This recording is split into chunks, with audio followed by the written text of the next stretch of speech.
making me a part of this. It's a great initiative. So, congratulations to all of you. And I'm very excited to speak to all of you. So, without much delay, let's get into the questions.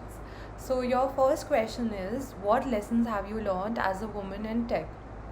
So, the first one has to be to speak up. And it doesn't matter whether you're a man or a woman. I think this applies to all of us.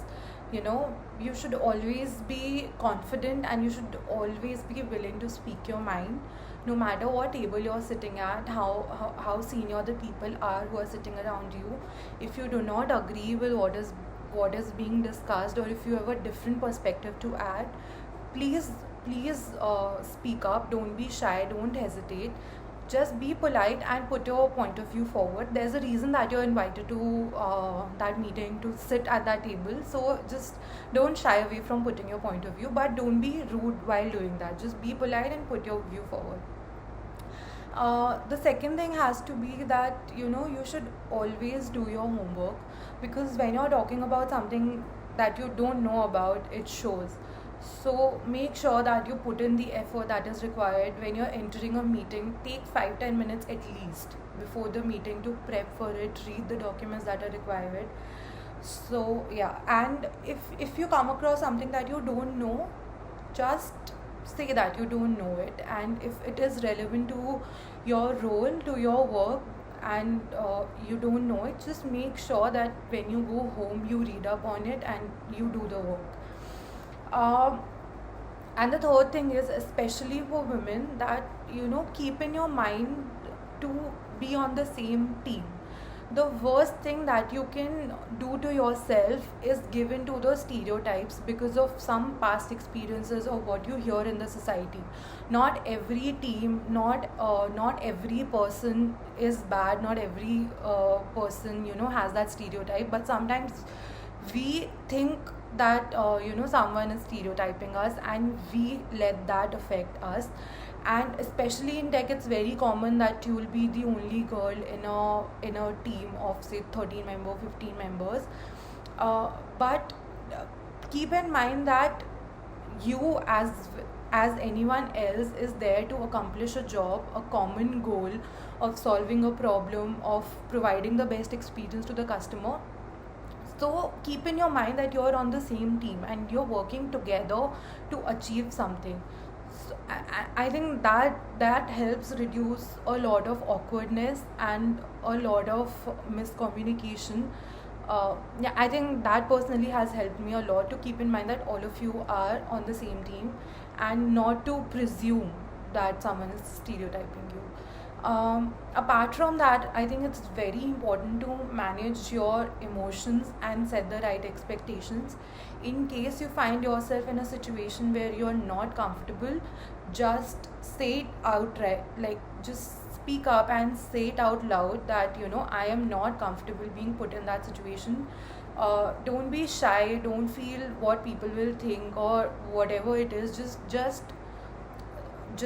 no means no, and if you're not comfortable, you're not comfortable, and that's completely okay. But try to maintain your calm when you're expressing yourself, because when you're shouting at someone and saying something, no one listens to what you're saying. People generally end up listening to your volume. So if you're calm and expressing something, people are more receptive towards it. So manage the expectations and manage your emotions, but don't be afraid to say out loud if you're not comfortable in a situation. So I think, yeah, that's about it from my side.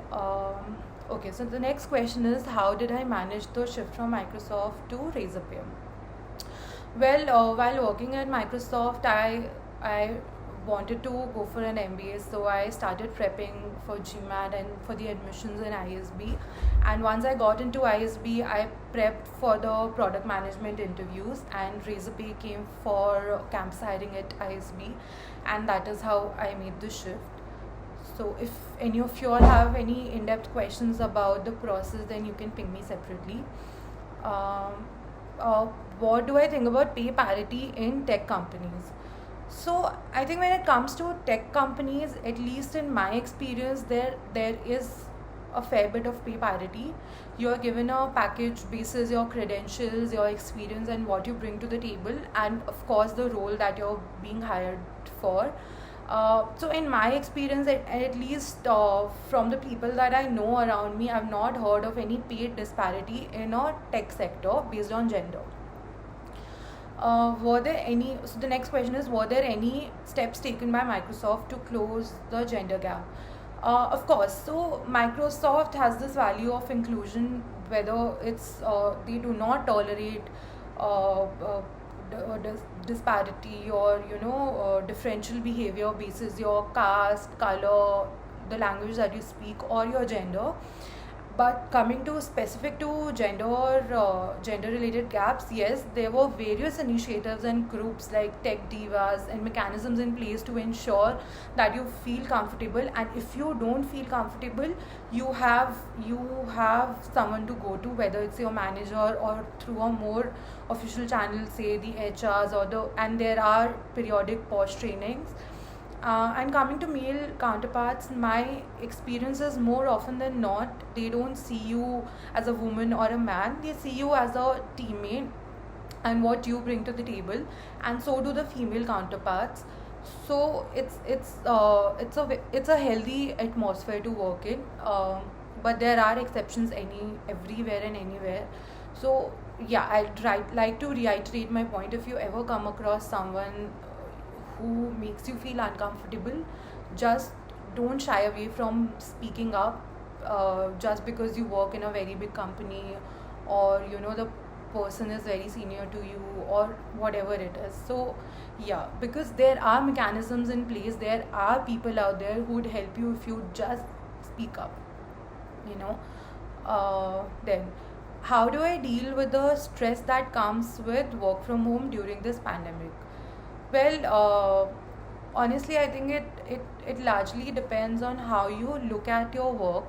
So, if you look at it something like a burden or something, that's taking away from your free time, then you might end up feeling stressed. But right now, I look at this new role that I have as a product manager in Razorpay. I look at it as an opportunity to really learn, and the more the deeper I get into the work, the more I realize there's so much more to learn.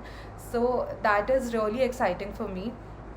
But apart from that, I ensure to keep aside 2 hours every day for some physical activity, or for playing some sort of game with my family, or watching a movie, or talking to my friends. I think that sort of provides a nice break from the work, and I keep my weekends to myself for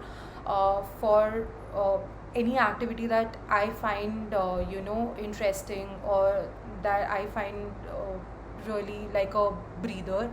For me, it's reading books or watching movies. For you, it can be something else. But yeah, I think that like cool down period is required, so weekends bring in that nice breather. Um, but I think largely it requires a mindset shift and a conscious effort to keep reminding yourself as to why you're doing this. And for me personally, it is that I really feel lucky to be in a place that I am currently, to have a job, to be with my family, and to be healthy. I think it's a very pretty good place to be in, considering what's happening all around us. So yeah, I just keep constantly reminding myself of that. um, yeah, so I think those are all the questions. Thank you again, guys, for making me a part of this. It's a really good initiative, and congratulations to the team working on this. And stay safe, stay indoors, and thank you very much. Hope to speak to you all soon.